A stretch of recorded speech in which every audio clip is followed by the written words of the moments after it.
বলছে মা? তোমার শাশুড়ি মাকে নিয়ে নেবে বলছে ভূতটা? হ্যাঁ, তুমি আমাকে কি প্রোটেক্ট করছো? শাশুড়ি মাকে নিয়ে নেবে বলছে?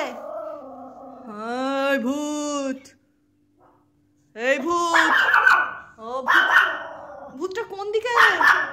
ভূতটা কি ঘুরে বেড়াচ্ছে মা? একবার তুমি এই দিকে যাচ্ছ, ওই দিকে যাচ্ছ। ভূতটা হাঁটাচলা করছে নাকি মা? মামা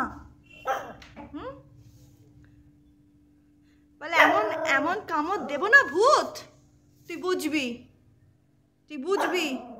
আমার শাশুমাকে নিবি, বুঝেছ মা? আমার শোনো মা। এবার ওই দিকে এসছে নাকি ভূতটা?